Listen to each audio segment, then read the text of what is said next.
Bueno, mis amados, continuamos con la enseñanza de esta jornada. Quiero contarles que así como la primera, esta segunda tiene que ver con uno de los dones del Espíritu Santo. Todos sabemos que los dones son 9 y yo podría tomar tiempo a hablarle de cada uno de los dones, pero he hecho énfasis especial en las lenguas y en la profecía porque podemos encontrar claramente prácticas paganas que se contraponen a estas otras manifestaciones de Dios. No digo que los demás dones no, pero en estas hay una claridad de ciertos engaños que el diablo trabaja que terminan haciendo caer a la gente en error muy frecuentemente. Y la próxima semana voy a estar hablando un poquito acerca de ellos. Quiero recomendar también a las personas que nos miran y a ustedes que puedan buscar en internet un documental, sobre todo en YouTube, que puedan buscar un documental sobre las lenguas angelicales. Hay un documental que habla acerca de una investigación científica que se hizo a través de neurólogos de lo que sucede cuando las personas hablan en lenguas. Es bien interesante, es un documental ya bastante viejito, me parece que debe tener por lo menos sus 15 a 20 años, pero lo produce, si no me equivoco, una cadena de televisión norteamericana que se llama ABC.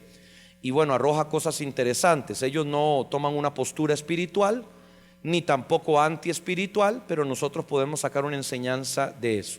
Es bien interesante como para complementar un poco lo que hemos estado viendo en estas últimas horas durante el seminario. Quiero que vaya por favor a 1 Corintios capítulo 1 versículo 5. Quiero más allá de llevarlo por toda la Biblia en esta oportunidad, quiero concentrarme puntualmente en el primer libro de Corintios y hablar un poco acerca de todo el preámbulo que trabajó el apóstol Pablo con alusión a los dones espirituales y luego al énfasis que él hace con relación a la profecía, que podamos ver cómo él va trabajando todo un proceso en la iglesia que no tiene que ver solo con la manifestación de los dones o que sea simplemente un asunto vivencial o experiencial, sino es un asunto de madurez en Cristo. Primera de Corintios capítulo 1 versículos 5 al 7 nos abre un escenario. Pablo prepara el terreno para la bomba nuclear que nos va a lanzar a través de los dones espirituales. Dice: pues por medio de él habéis sido enriquecidos en todo, en toda palabra y en todo conocimiento, en la medida en que el testimonio acerca de Cristo ha sido confirmado entre vosotros. Mi amado, cuando hablamos de los dones del Espíritu Santo, y ya vamos a hacer específicamente énfasis sobre la profecía, sí hay un vínculo directo con la madurez en Cristo.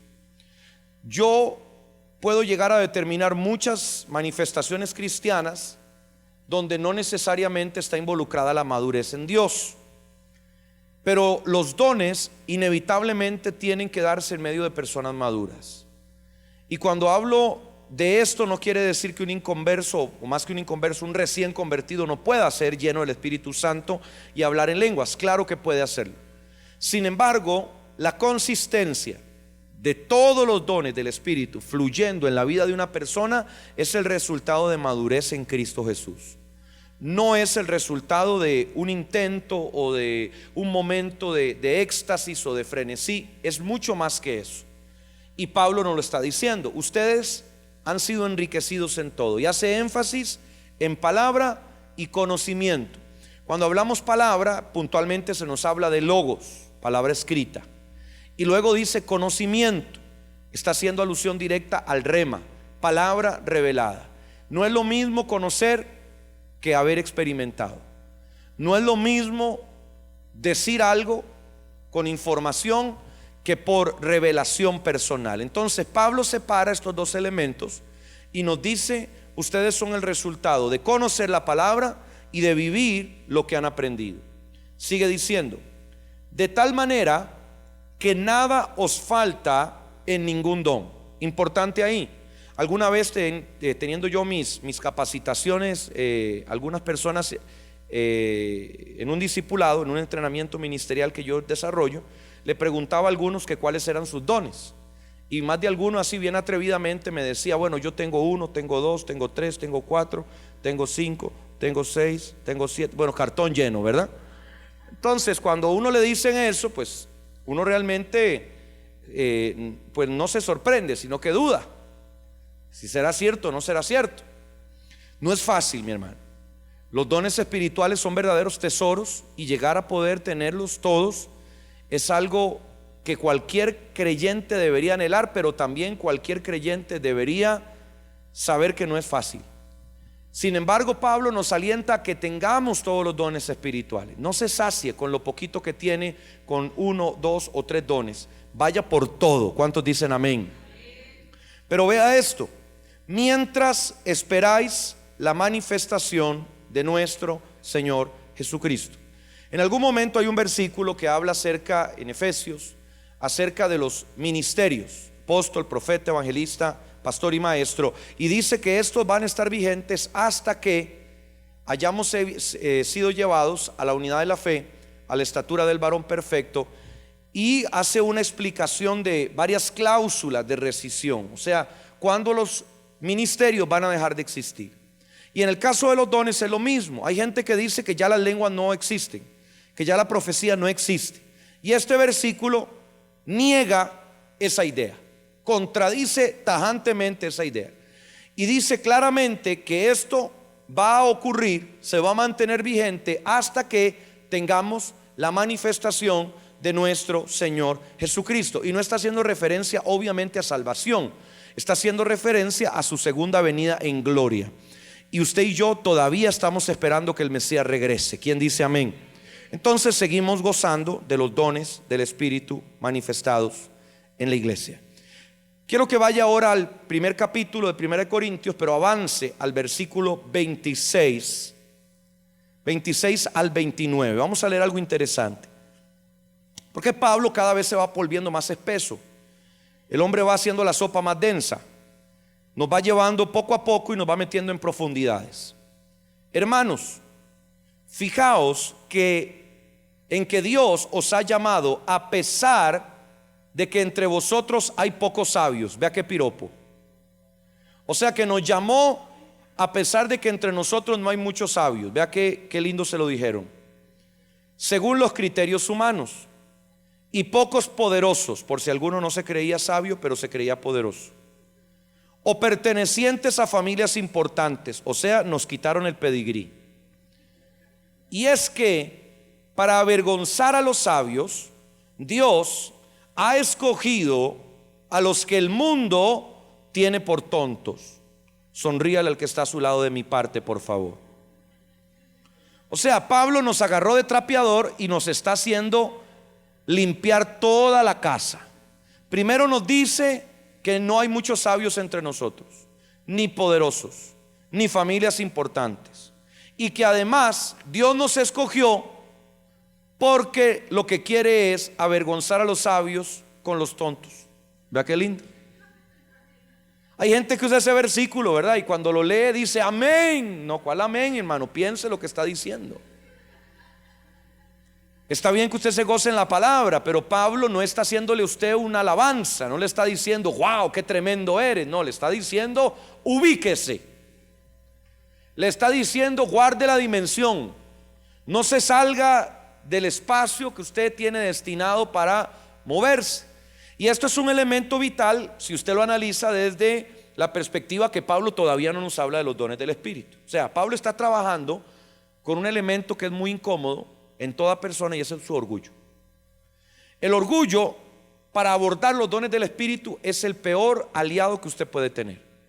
Si usted se siente poderoso, se siente fuerte, se siente hábil, se siente talentoso, usted es el último candidato para que Dios derrame su Espíritu sobre usted y le dé los dones del Espíritu. Porque Dios no busca ese tipo de gente. Dios no le interesa ese tipo de personas. Nada va a lograr Dios trayendo el mensaje de su Espíritu a través de gente altanera, prepotente, orgullosa, pretenciosa, banal. Dios más bien desecha ese tipo de personas y nos está diciendo un montón de cosas bien groseras, bien insultantes, para que usted esté seguro de lo que quiere.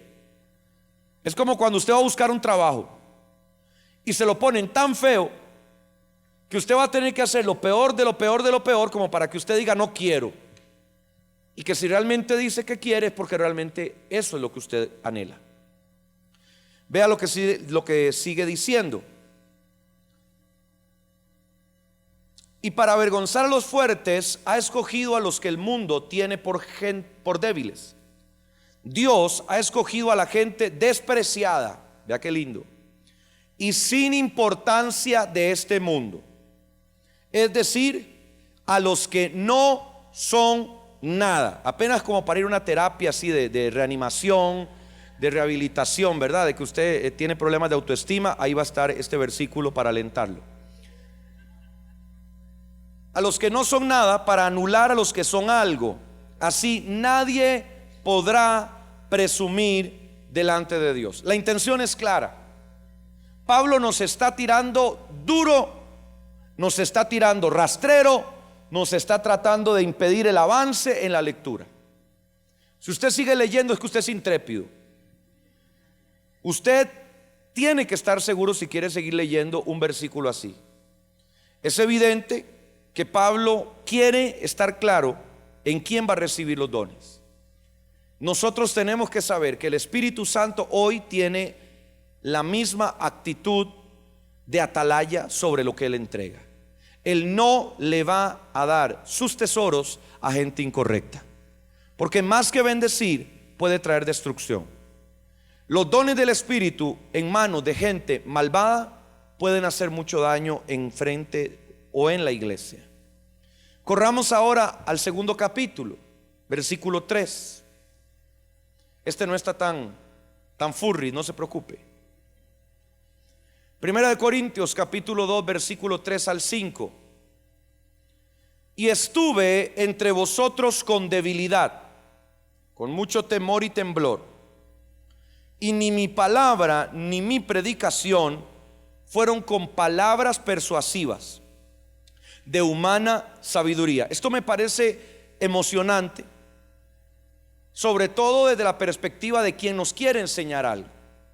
O sea, Él nos está diciendo que nos va a enseñar algo sin tener la menor intención de querer enseñárnoslo. Él nos va a dar una llave sin querer realmente entregarnos esa llave. Él nos va a explicar cómo opera el Espíritu Santo, pero Él no va a tratar de darnos argumentos inteligentes que nos convenzan. Él va a apelar a que la obra del Espíritu Santo se encargará de poner el testimonio en el corazón de cada persona. Eso es poderoso. Y ese es el elemento que a usted lo debe mover todo su ministerio, todo su liderazgo. No es usted, es Dios en usted. No es lo que usted habla, es Dios hablando a través de su vida. No se quiera sentir fuerte ni bien preparado. No sienta que porque usted duró una semana trabajando su bosquejo, su enseñanza, usted lo va a hacer bien. A veces los más preparados, se lo digo con todo corazón y cariño, son los que peor lo hacen. Sonríe al que está a su lado, que tiene cara de preparado. Son los que más tiemblan, son los que más dudan, son los que más se equivocan, son los que más tartamudean, porque se están basando en lo que un papel puede decir, en lo que su computadora tiene escrito, en lo que recuerda su memoria. Pero no hay nada más poderoso que hablar a través del Espíritu Santo. Que Él sea, que Él fluya, que Él te mueva, que Él te dirija, que Él te utilice literalmente para ministrar a otros. Es sumamente poderoso. Usted puede estar en medio de un mensaje que usted cree que es, bueno, no sé, el mensajazo de su vida, y Dios le dice: cállate. Y justo en ese momento que usted está subiendo al Olimpo, el Señor lo baja de una cachetada y le dice: termina tu mensaje, porque tienes que orar por alguien que está enfermo, porque está a punto de irse para la clínica y tiene que irse corriendo porque un doctor lo está esperando, porque tienes que detenerte y darle una palabra de ciencia a una madre que está a punto de tomar una decisión de suicidarse porque su marido la acaba de abandonar. Termina tu mensaje, porque lo que tú dices no es tan valioso para Dios como su poder manifestado en la tierra. Entonces no es con palabras persuasivas de humana sabiduría, sino con demostración del Espíritu y el poder. Ahí está el meollo del asunto. Como mucha gente empieza a hablar y a decir: ya no hay vigencia del Espíritu Santo. Es muy fácil. Cuando una persona deja de creer en los dones del Espíritu, en el poder de la persona del Espíritu Santo, es porque no hay señales ni evidencias en su ministerio y necesita justificarlos a través de una predicación. Pero cuando usted sabe que Dios hace milagros, usted sabe que usted puede leer Juan 3:16 y eso puede ser suficiente para que las multitudes reciban el milagro de la salvación. Usted puede saber que con 5 minutos para recoger la ofrenda usted le puede cambiar la vida a alguien. Usted sabe que con simplemente un testimonio alguien puede ser tocado, porque no es con palabras. Diga conmigo, no es con palabras. Diga conmigo, no es con sabiduría. Diga conmigo, es fuerte. Diga, es con poder y con el Espíritu. Para que vuestra fe no esté fundada en la sabiduría de los hombres, sino en el poder de Dios. Este versículo usted dice, hermano, está muy linda la enseñanza, pero ¿qué tiene que ver con los dones? Tiene todo que ver con los dones. Porque si usted no tiene fe, usted no va a tener los dones operando en su vida. Si usted todo lo quiere manejar intelectualmente y decir lo tengo, no lo tengo, voy a ver cómo lo consigo, voy a leer bastantes libros y voy a... No, eso no sirve. Usted necesita tener fe, y si usted tiene fe hoy, esta noche, va a recibir de parte de Dios la porción que usted necesita. Vea que algunos no me creyeron. Voy de nuevo. Si usted tiene fe esta misma noche, usted recibe la porción que el Señor ha separado para usted. No necesita más. No me venga que necesita un título, ni un grado nobiliario, ni un curso de varios años en la universidad teológica. Usted no necesita eso para recibir los dones del Espíritu Santo. Usted necesita fe. Diga conmigo, yo necesito fe. Vaya ahora por favor más adelante en Primera de Corintios, pero ahora capítulo 3. Vamos brincando de capítulo en capítulo. Capítulo 3, versículo 13. Pablo nos va trabajando poco a poco. Y es interesante hacer este repaso, porque cuántas veces cuando vamos a hablar de los dones, simplemente nos vamos al versículo que habla de los dones, pero nos olvidamos de pasear a la gente por todo el proceso que Pablo mismo ejecutó antes de hablar de ellos. Porque es peligroso, es delicado. Primera de Corintios capítulo 3 versículo 13. La obra de cada uno se hará manifiesta, porque el día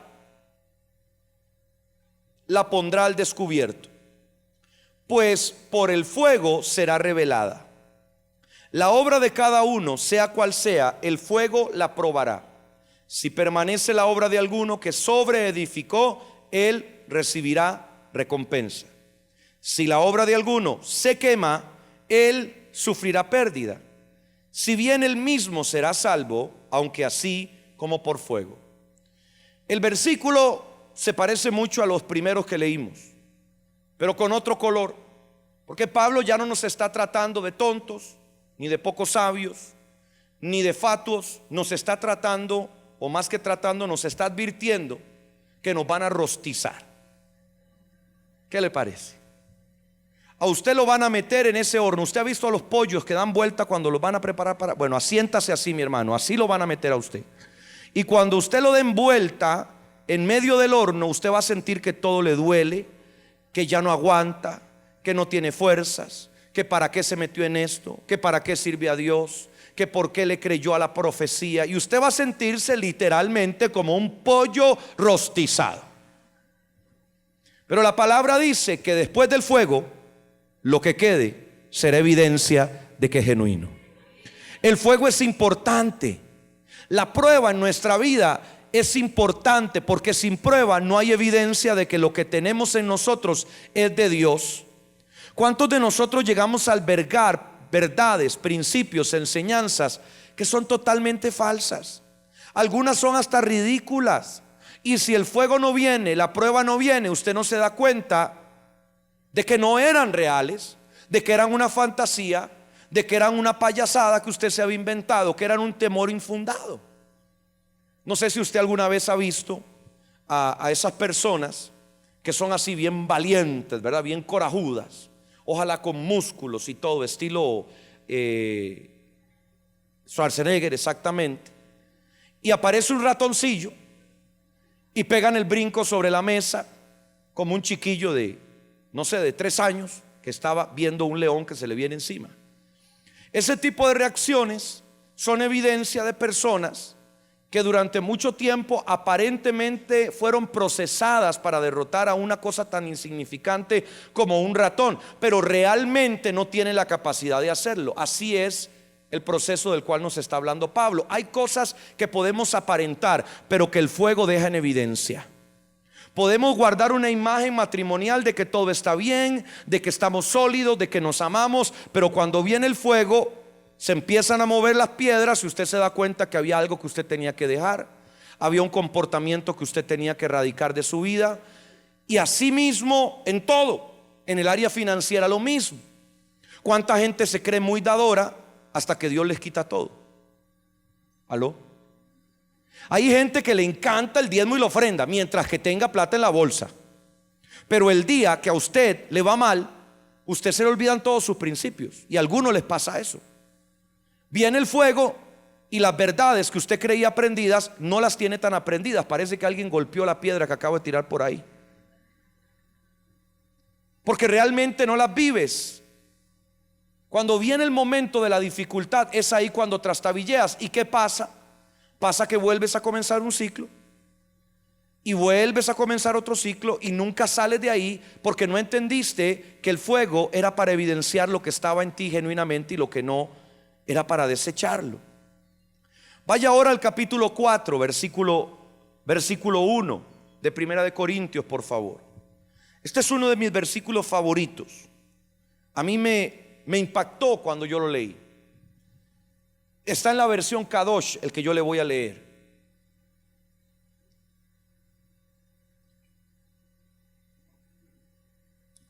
Primera de Corintios 4:1 dice: por lo tanto, deben considerarnos como siervos del Mesías. ¿Quiénes son siervos del Mesías acá? Levante su mano.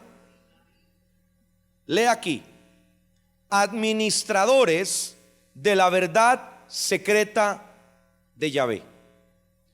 Administradores de la verdad secreta. Yo ahí me reventé la cabeza tratando de entender cómo rayos uno administra algo que no es evidente, que está secreto, que está oculto.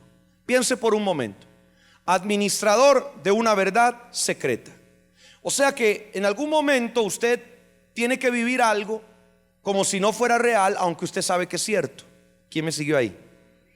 Hay momentos en la vida donde usted tiene que tomar lo que para muchos no es real, no es tangible, no es verdadero, pero que usted lo asume como verdadero, como real. Administradores de la verdad secreta de Dios. En ese momento usted empieza a analizar, bueno, ¿a dónde Dios me quiere llevar? Dios te quiere llevar a entender que todos los dones son traídos a la iglesia para ser administrados por los hijos de Dios. Diga conmigo: soy un administrador. ¿Qué significa que yo soy un administrador? Que debo de saber usar cada don de acuerdo a la circunstancia, a la persona y a lo que el Espíritu mismo me demande. No es que yo tengo un don y le caigo encima a todo el mundo cada vez que me da la gana. ¿Cuántos dicen amén? Si yo tengo el don de profecía, no es que soy una ametralladora profética que tengo derecho a tirarle palabra a todos los que se me cruzan en el camino. Debo ser un administrador de aquello que Dios entrega a la iglesia, de unas verdades que son secretas, que para muchos no son comprensibles, no son entendibles, porque están ocultas. Diga conmigo de nuevo: soy un administrador. Ahora bien, lo primordial que es ser requerido de un administrador es que sea confiable. Diga conmigo: confiable. Y a mí me importa muy poco cómo soy evaluado por ustedes. Pablo estaba, no sé, amargo esos días que escribió este libro. O por cualquier tribunal humano. De hecho, ni yo mismo me evalúo. Vamos a buscar otro texto bíblico. Capítulo 4, versículo 4.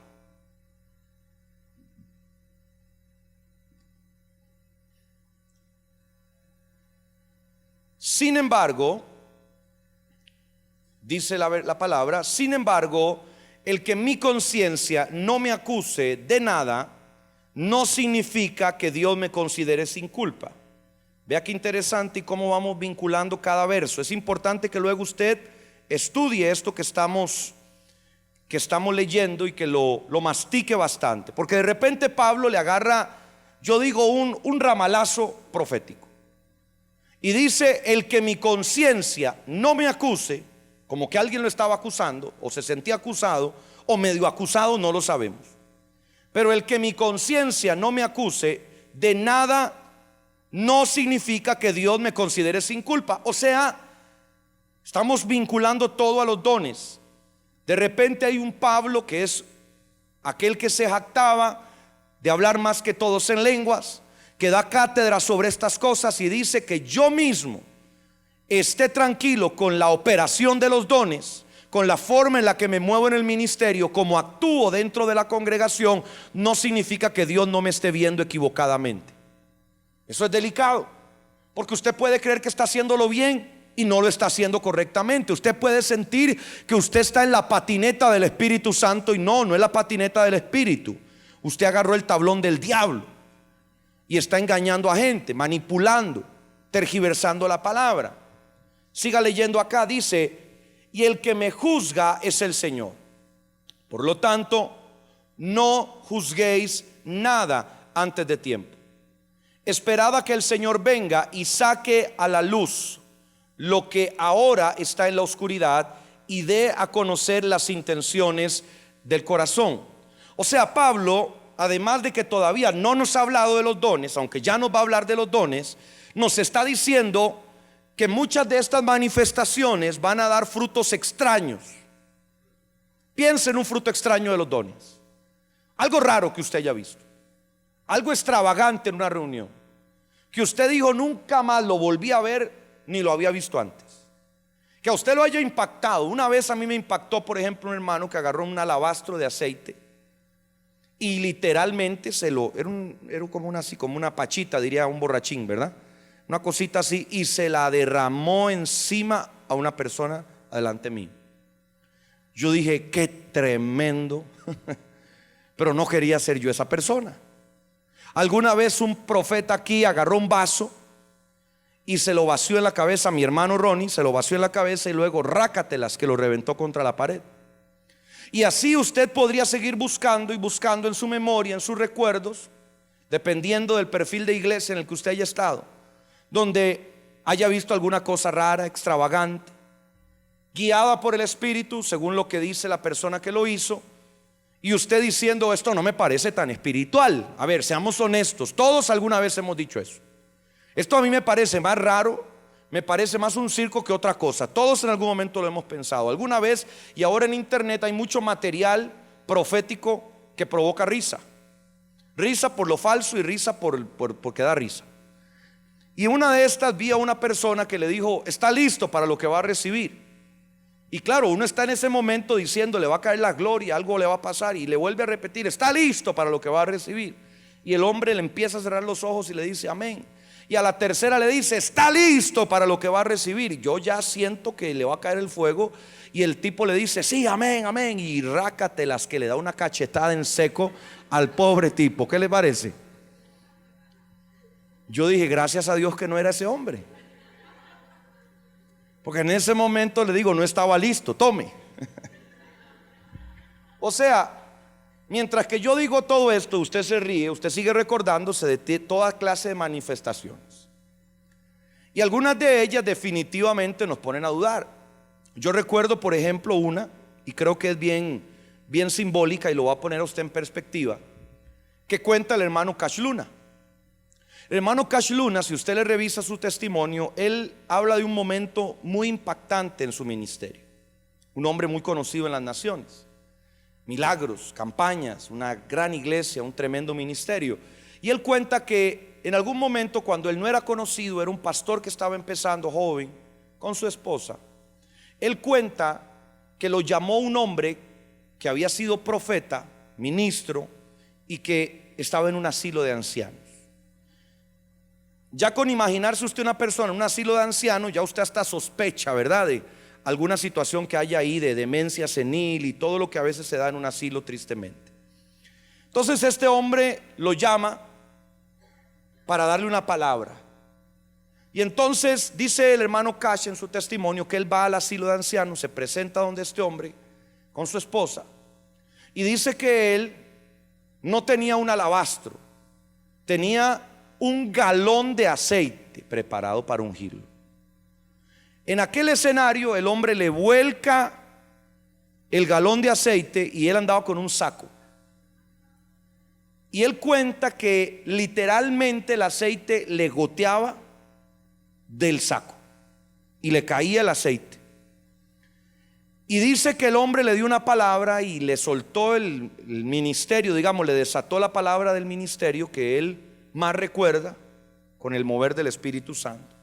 Pero lo interesante de la historia es que él narra que después de ahí él tenía que subirse al carro con toda la ropa chorreando aceite. Y no sé qué compromiso tenía, creo que hasta un centro comercial tenía que ir. Y él lo que cuenta es que el impulso obvio de cualquier persona, ¿cuál sería? Ir a cambiarse. Pero él hacia sus adentros, con toda aquella manifestación extravagante, rara, incomprensible, que tal vez usted y yo hubiéramos rechazado, él hacia sus adentros tomó aquello y dijo: este es el primer día que yo tomo la decisión de no avergonzarme de la unción que Dios me va a dar. Y dice que él se fue por todo el centro comercial chorreando aceite, se sentó a comer con su esposa ese día, y ante la mirada atónita de la gente que caía aceite de su ropa, el hombre entendió que ese era el primer día de la nueva etapa de su ministerio. ¿Qué le estoy diciendo? ¿Que usted tiene que bañarse en aceite? No, mi hermano. Lo que le estoy diciendo es que los frutos de las manifestaciones del Espíritu van a venir. Y cuando esos frutos sean de Dios, usted entenderá que ahí Dios estuvo. Pero los mismos frutos, cuando no son de Dios, serán evidentes. No corra en juzgar. No sea presuroso en criticar el mover del Espíritu Santo. Hay mucha gente que es desechada por Dios por su lengua rápida para hablar mal en contra de las manifestaciones del Espíritu.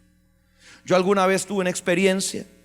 Estaba en Argentina y andaba un amigo ministro de Costa Rica, y él estuvo predicando y ministrando al Señor antes que yo, y él empezó a hablar, y cuando él empezó a hablar la gente empezó a correr al altar, una manifestación extraña.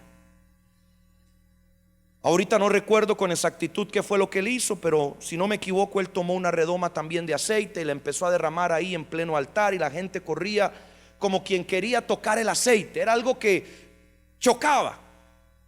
Para cualquiera habría sido chocante aquella escena. Y en el momento que yo lo estoy viendo, yo hacia mis adentros digo: este está manipulando a la gente. Fue una reacción instantánea dentro de mí, criticar, juzgar lo que estaba viendo. Y ojo, le estoy diciendo que era un amigo mío del ministerio. Yo lo conocía, sabía quién era, conozco su familia, su iglesia. Y a pesar de eso, yo hacia mis adentros estaba diciendo: está manipulando a la gente.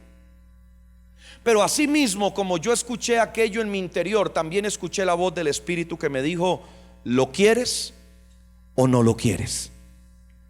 Fue claro de parte de Dios el mensaje de cómo muchas veces por juzgar lo que no entendemos, no nos es impartida la unción que ese siervo o esa mujer de Dios tiene. Pero cuando aprendemos a reconocer y honrar la unción que está en otros, inevitablemente esa unción, esa impartición va a ministrar nuestra vida. ¿Cuántos dicen amén? Entonces es entender que los frutos van a venir por sí mismos. A nosotros nos toca tomar la palabra, verificar que sea de acuerdo a la palabra, por supuesto. Usted no se va a hacer partícipe de indecencias, ni de cosas inmorales, ni de pecado. No estoy hablando de eso. Estoy hablando de esos momentos donde lo que el Espíritu hace te confronta, te cuestiona, te hace dudar, te mete el gusano de la incredulidad para ver si el fruto de lo que hay es o no es de Dios. Quiero que vaya por favor ahora a Primera de Corintios capítulo 12, versículo 4.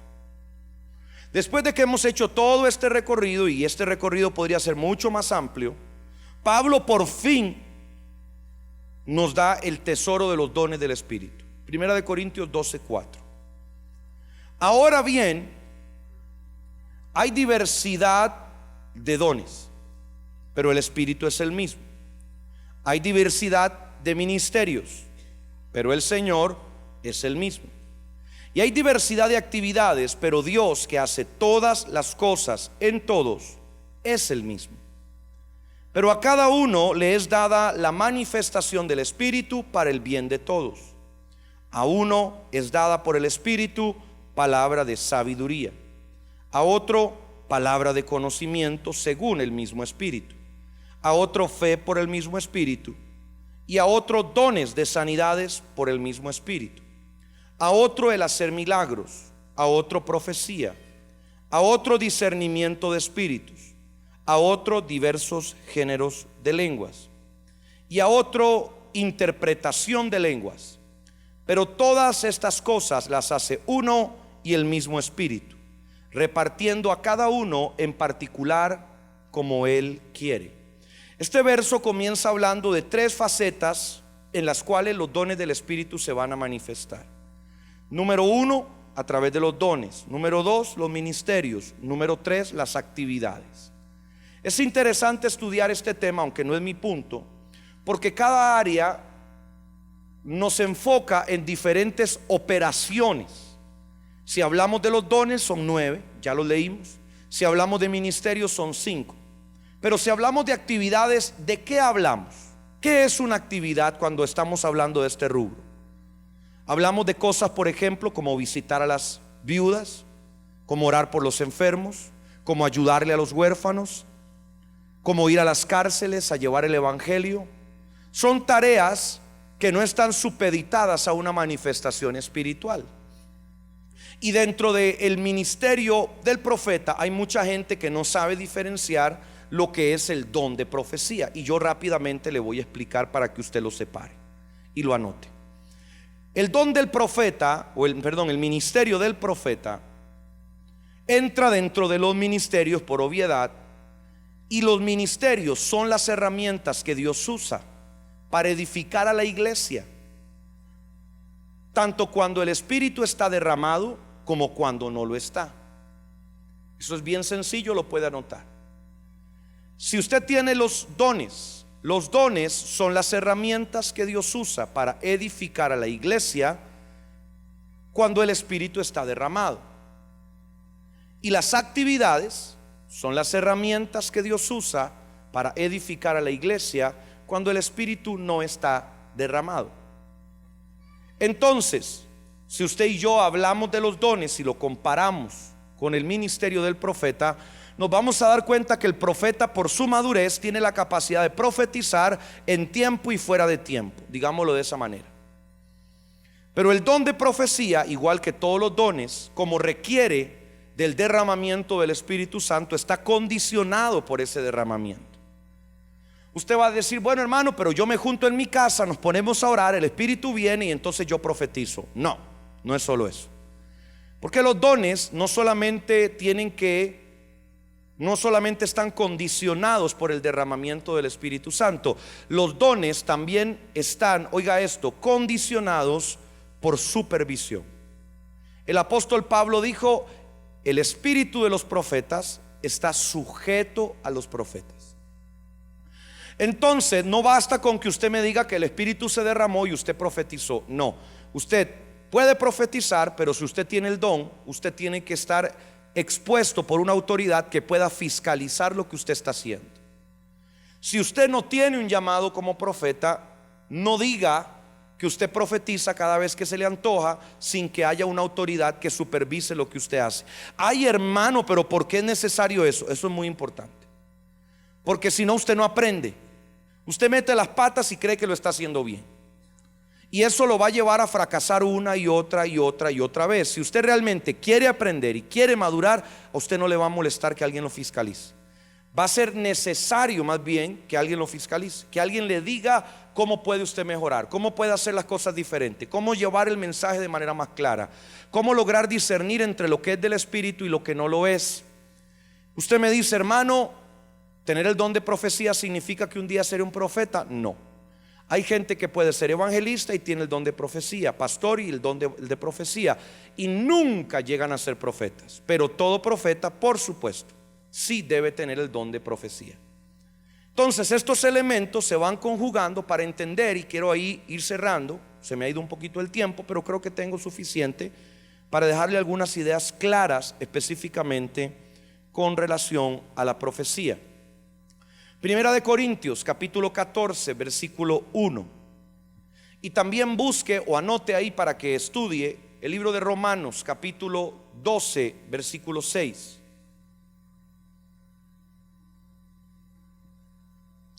Las funciones del don de profecía son específicas, claras. Si usted se sale de ahí, usted no está profetizando. Usted está haciendo cualquier otra cosa, pero no está profetizando. Primera de Corintios 14 versículo 1. Seguid el amor y procurad los dones espirituales, pero sobre todo que profeticéis. Pablo hace un subrayado en el renglón. El que habla en lenguas no habla a los hombres, sino a Dios, pues nadie lo entiende, aunque por el Espíritu habla misterios. Pero el que profetiza habla a los hombres, número uno, para edificar.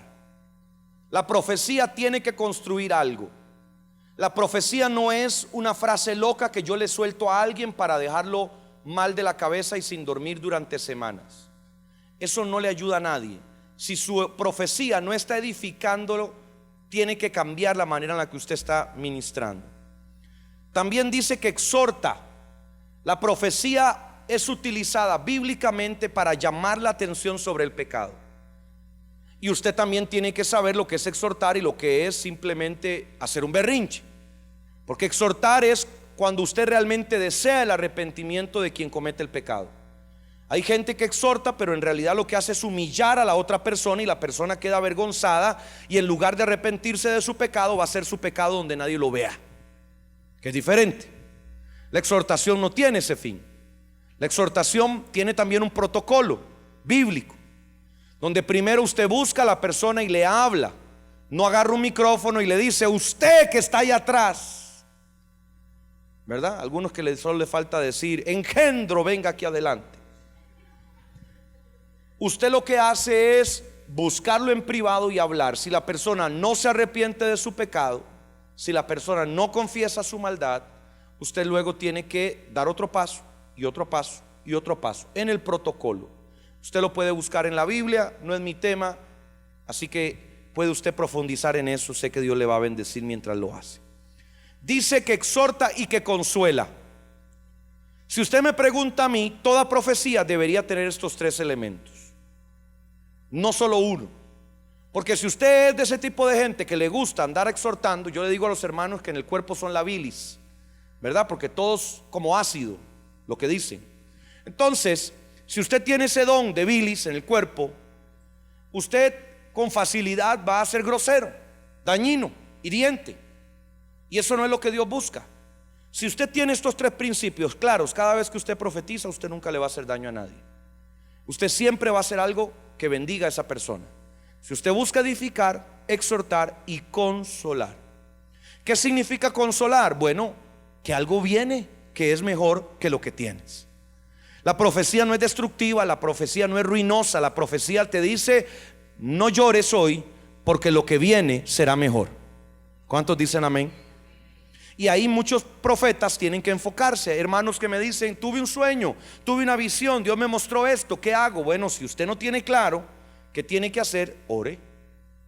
Pero no vaya y comparta sueños que usted no entiende, o que son medio raros, o que salta la duda de cuál es la intención del sueño. Porque yo también conozco gente que tristemente utiliza los sueños para tirar indirectas, y le cuentan a usted lo que se soñaron. Nunca se soñaron nada, lo que quieren es que usted se dé cuenta que les cae mal, y en lugar de decírselo de frente, le dicen el sueño. Es triste, pero pasa. El que habla en lengua extraña a sí mismo se edifica, pero el que profetiza edifica a la iglesia. Construimos iglesia. ¿Qué significa eso? que la profecía debería ser entendida como un instrumento para bendecir a la congregación. Tenga cuidado cuando usted transgrede el límite y va y anda profetizándole a gente impía. No digo que Dios no lo puede usar, no digo que no puede ser posible, pero es claro dentro de lo que Pablo nos habla de que la profecía es un instrumento para bendecir la iglesia. Que si usted va y habla con ese lenguaje o profetiza a gente que no le entiende, quizá lo que puede darse más bien es un mal testimonio si usted no logra dar en el blanco, por ejemplo. Imagínese qué pésima historia sería que usted dé una palabra y que la palabra nada que ver, y para una persona que no es creyente. Un cristiano lo va a amar con el amor de Cristo, le va a decir que se ha equivocado, que está mal, que vaya, practique, pero no pasa de ahí. Pero un inconverso, ¿qué puede hacer un inconverso? ¿Cuál puede ser la actitud de un inconverso? ¿Cuántas personas hoy hablan mal de la iglesia por cosas que se hicieron delante de sus ojos, para los cuales no estaban preparados ellos para entender? Nunca debieron ser expuestos, y uno de esos elementos en muchas ocasiones es la profecía. La profecía, vuelvo a repetir, edifica a la iglesia. Dígalo conmigo: la profecía edifica a la iglesia. Vamos cerrando, mis amados. Primera de Corintios 14, versículo 23. ¿Qué dice Romanos 12:6? Se lo voy a citar mientras que usted busca este otro versículo.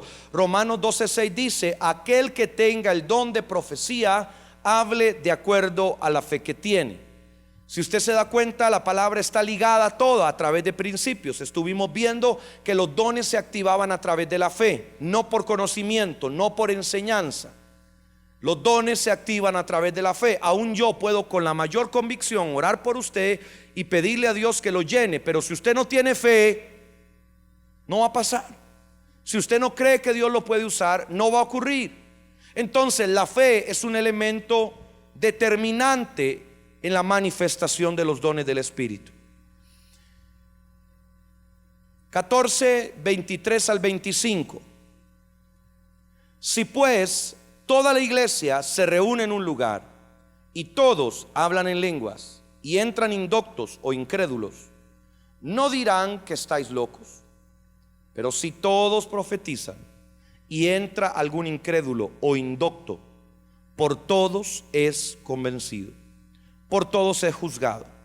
Lo oculto de su corazón se hace manifiesto, y así, postrándose sobre el rostro, adorará a Dios, declarando que verdaderamente Dios está entre vosotros. Vea qué interesante, porque acabamos de decir que la profecía es para edificar a la iglesia, y por otro lado está diciéndonos que si un incrédulo recibe la palabra profética, va a ser convencido por Dios. Pero vea qué interesante, porque nos dice si un incrédulo entra a la iglesia.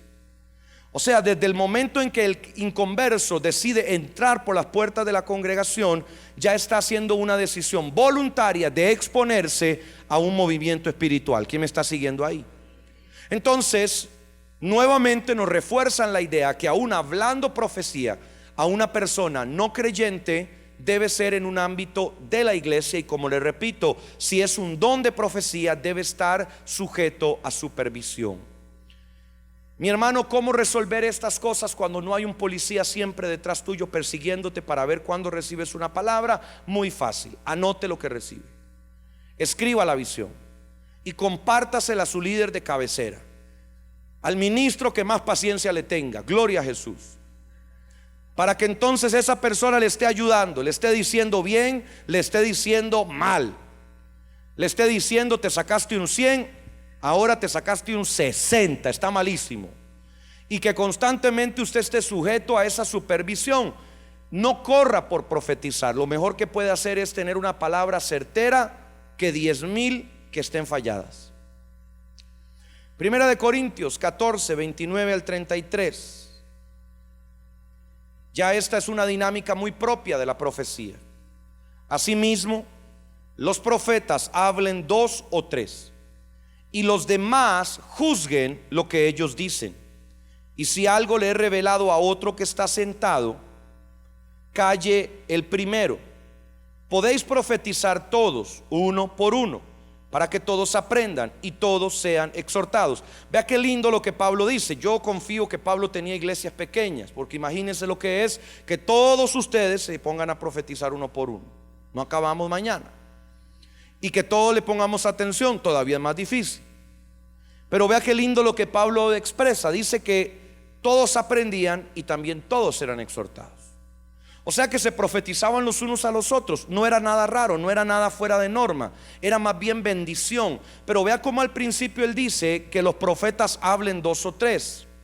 Llega al punto de decir, todos pueden profetizar. Esto está para todos. Dios no se restringe, Dios no se limita a nada, ni a nadie. Es un regalo que está al alcance de la mano para que podamos tomarlo y sacarle provecho. ¿Quién dice amén? Y luego dice, los espíritus de los profetas están sujetos a los profetas.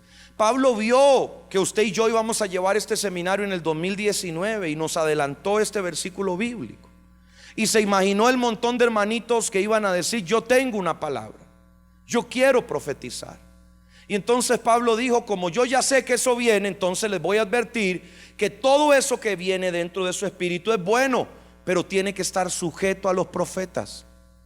Si usted siente que hay una palabra de Dios, pida el apoyo de un pastor, de un líder, que primero escuche lo que usted va a decir y que ojalá vaya con usted y comparta la palabra. Porque también me ha pasado gente que me dice, hermano, recibí esto de Dios, y yo le digo, amén. Cuando va y se lo comparte a la otra persona, le dijo totalmente otra cosa diferente. Y después uno tiene que andar preguntando que qué fue lo que pasó, porque la tribulación llega al corazón de las personas. Entonces, poder hacerlo de manera tan pública, tan abierta, es una de las grandes características de la profecía. La palabra de Dios es un libro abierto que debe ser leído por todos. Puede ser leído por el que recibe, por la madre, por el padre, por la esposa, por los hijos, por el pastor, por el líder, por todo el mundo. La profecía no tiene por qué ser escondida. Y cuando la gente trata de esconderla, tenga temor, preocúpese, aléjese. Esa es una señal inequívoca de que hay algo malo dentro de la fórmula espiritual que le están dando a comer. Una persona que quiere esconder una profecía, que le dice no le hable a su pastor, que le dice no le cuente a su esposa, es efectivamente un falso profeta. No es un principio bíblico y rápidamente quedan al descubierto. Terminamos con este último, 14:39 al 40.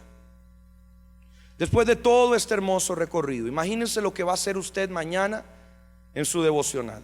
Se va a leer 1 Corintios del capítulo 1 hasta el final. Y lo va a repasar, va a ver cada detalle, porque ahí está la esencia del mover profético para la iglesia de hoy. Así que, hermanos, procurad profetizar y no impidáis el hablar en lenguas.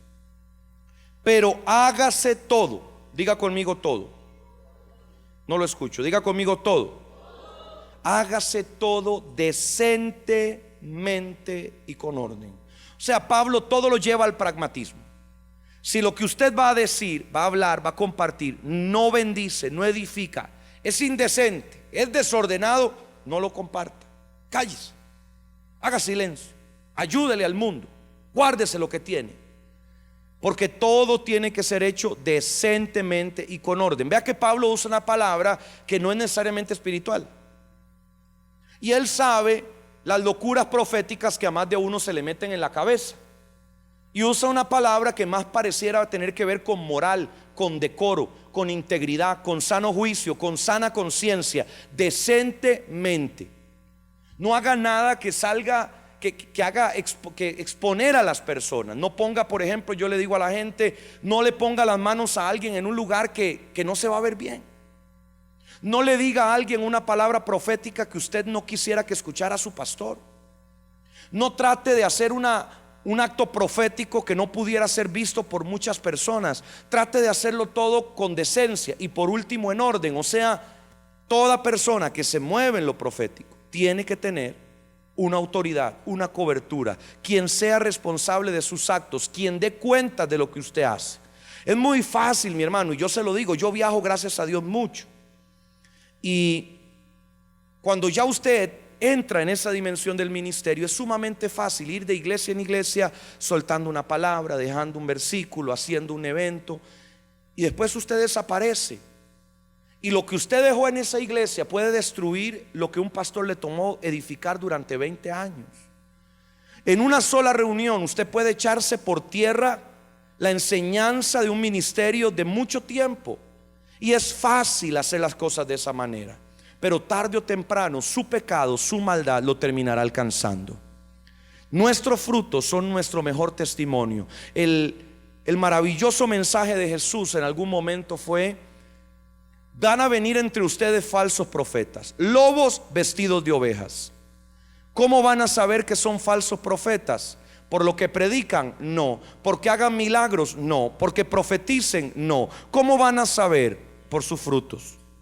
Los frutos que ellos den son la evidencia o la mala evidencia del llamado de Dios en sus vidas. Póngase de pie conmigo, vamos a orar para cerrar esta noche, junto con todas las personas que nos ven a la distancia y reciben este mensaje de parte del Señor.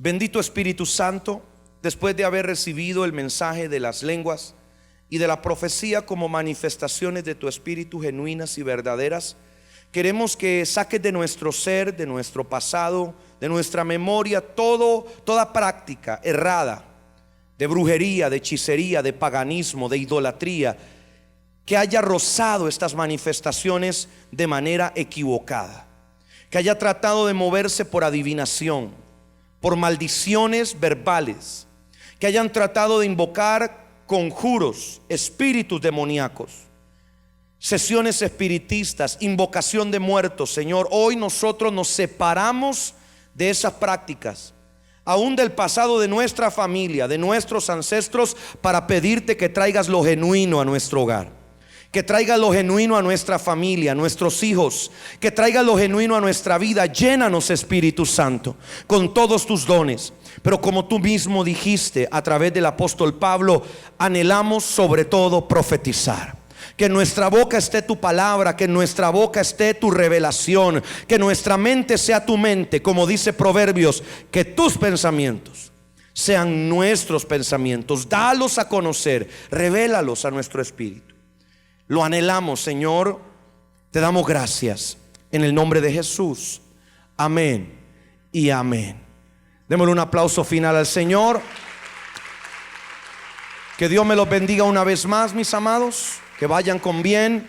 A las personas que nos miran, esperamos verles la próxima semana a las 6:30 hora centroamericana, 9:30 hora en Argentina, en Chile, 7:30 hora colombiana, 8:30 hora en Perú. Les esperamos. Que Dios les bendiga.